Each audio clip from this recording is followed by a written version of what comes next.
One of the biggest challenges that I faced lately is how much I spend time living in my own head. It's either I'm trying to replay the past or worry too much about the future. Parang andali kasi ma-caught up dun sa what ifs and andaling ma-overwhelm or andaling, alam mo yun, mag-overthink about sa future plans.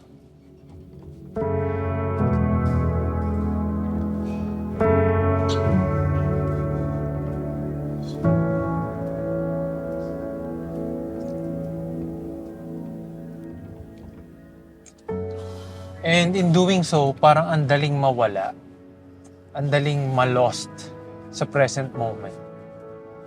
And yun yung parang naging realizations ko lately nitong past weeks. Parang dealing with everything. Sobrang napapaisip ako sa previous years. Alam mo yun, what could I have done differently or kung ano man yung dapat mas pinagbutihan ko, alam niyo yun, especially bodybuilding wise, and siguro sa pagiging ano ko na rin on a personal level sa character ko. Ang dami kong iniisip na sana mas napaggandahan ko pa or napagbutihan ko pa yung ibang mga bagay.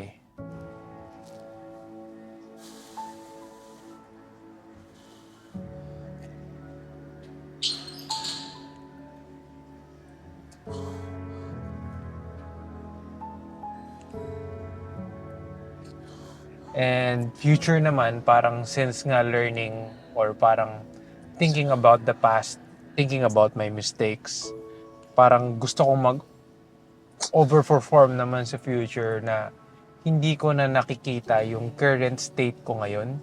Hindi ko na enjoy, hindi ko, alam mo yun, parang hindi ako ganun ka-focused na parang yung mind ko all over the place.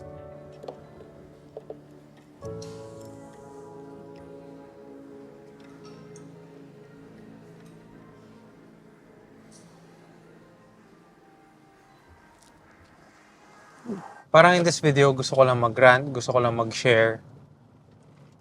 Gusto ko lang ilabas yung mga emotions na yun. Kasi, I don't know, baka some of you can relate. And may mga certain realizations ako. Although, alam niyo yun, hindi naman ako hindi ko pa siya na-figure out. And by documenting this, parang gusto kong balikan siya in the future na, parang alam niyo yun, gusto ko lang siya i-document na maybe in the future, baka mahanap ko yung sagot and mabalikan ko tong video na to. But, ayun. Anyway, bodybuilding wise, parang iniisip ko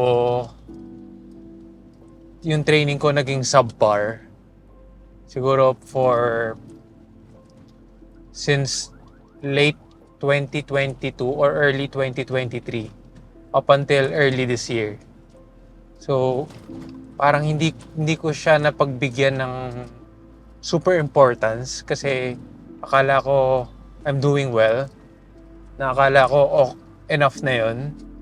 Tapos now na nag-cut down ako dahil sa prep or gusto ko mag-compete, nakikita ko na yung foundation, although nag-improve, hindi pa doon sa expectations ko. So, may mga onting regrets ako doon. And lagi namang hindsight is 2020. So yun yung parang lagi kong iniisip now na sana mas napagbutihan ko pa yung training ko, yung nutrition ko.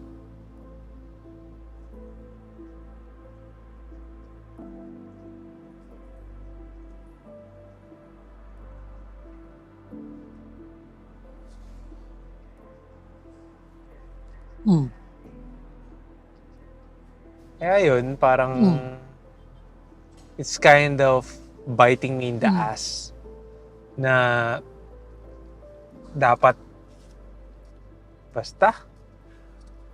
Yun lang, parang dahil doon, ngayon, mas naglo-look forward ako after nitong prep na parang after nitong competition ko, Gusto kong ayusin na lahat, gusto kong mag-train na ng maayos, gusto kong kumain na ng maayos, gusto kong ayusin na yung lifestyle ko, na magkikater dun sa goals ko, bodybuilding wise, na hindi ko na naiisip yung current moment, na parang masyado akong naglo-look forward after this prep, na hindi ko mapagbutihan yung prep ko ngayon. And I guess nagtatranslate siya sa every aspect in my life, na parang yung ibang mga goals ko, like for this content game, lagi ako nag-iisip yung mga dapat nagawa ko na before, na hindi ko na gusto kong gawin in the future, na hindi ko mapag-focusan yung current moment.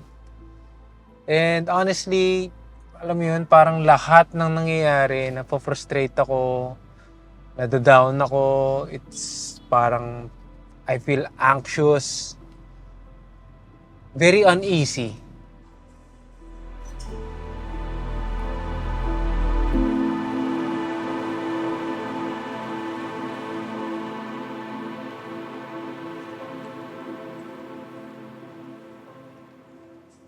Daling sabihin na parang mag-focus sa current moment, mag-focus sa ganito, ganyan, ganyan. Pero ang hirap gawin eh, di ba? I don't know kung some of you ganun din. Ang hirap eh. Nahihirapan ako, especially everything na nangyayari with work, tapos yung mga gusto ko pang ma-achieve. And ang tanging pinangahawakan ko lang talaga is yung faith.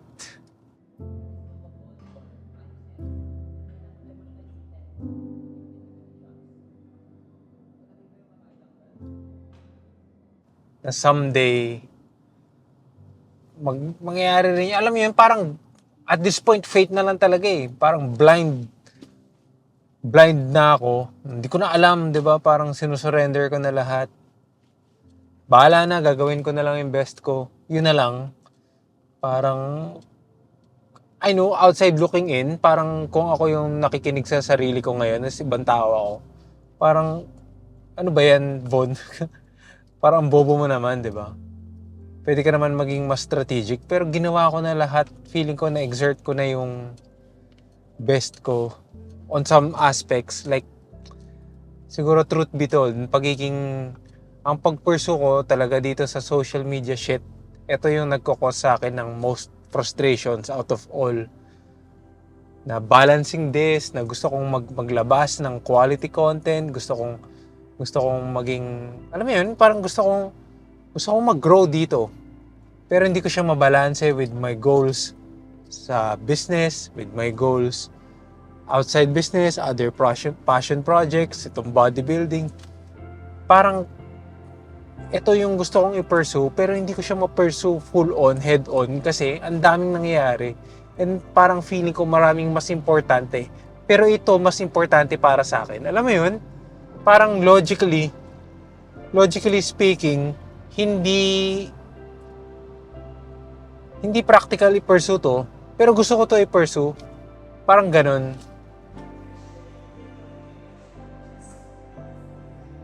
Kasi isa sa mga goal ko talaga sa prep is i-document siya, 'di ba? Parang makagawa ng content around it. Winning is just parang bonus na lang kung manalo man. Pero hindi ko nagagawa yung pag-document nitong prep as much as I want kasi yun nga, parang kung practical ang titignan is hindi practical na i-pursue ko to ng i-pursue na nag-suffer yung ibang bagay. And yun yung nagkakos ng frustration sa pinpoint ko yun. Tapos yung frustrations na yun, para siyang nagre-reflect or para siyang nagmamanifest sa bodybuilding ko. Tapos sa mga gusto ko ma-achieve na ibang bagay. Pero feeling ko yun talaga yung nagkakos. Kaya I don't know. Sometimes yun na lang iniisip ko, focus na lang kung ano kaya kong gawin, kung ano yung best ko ngayon. And I guess ito na yung best ko currently. With all the things happening, nauwi ako from sick angles sa beginning nitong prep series to speaking into the camera na habang nagda-drive kasi wala na akong time para mag-film later.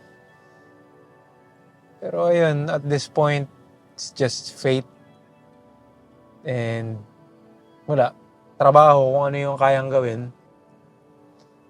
And siguro prep-wise, gano'n na lang din. Na I know, hindi ito, although parang nag-improve naman ako, pero hindi pa ako satisfied. Parang hindi pa ako sobrang satisfied dun sa magiging labas ko this prep. Kaya wala, gano'n na lang din. Faith na lang and hard work. Or faith na lang and whatever work na meron sa harapan ko. Syempre, pag sinabi ko namang work is hindi yung half-ass shit lang. Honestly speaking, ito na lang talaga yung oras ko para mag-film ng video, guys. Kasi later wala na. Matatabunan na ako ng work, freelance, ganyan. I don't know. Maybe itong video na to more questions than answers. Pero that's okay. Hopefully someday, I know someday, magkakaroon din ng answers. So yun lang. If you're feeling the same, hindi ka nag-iisa. If not, good for you. Anyway, under 2 weeks out na lang tayo sa first show. And next week na yung peak week for the first show. Hindi ko pa alam kung ano yung plano namin for the peak. Pero I guess enjoy ko na lang yung moment. Anyway, hopefully you're doing great. Diba? Hopefully you're feeling great. And I'll see you guys on the next. Again, this is One Campus reminding you to follow your passion. Kahit na 0.1% progress lang everyday, okay lang kasi it will all add up someday. Gusto ko yun i-live. Lalo na ngayon. Ayan lang. See you. And bye-bye.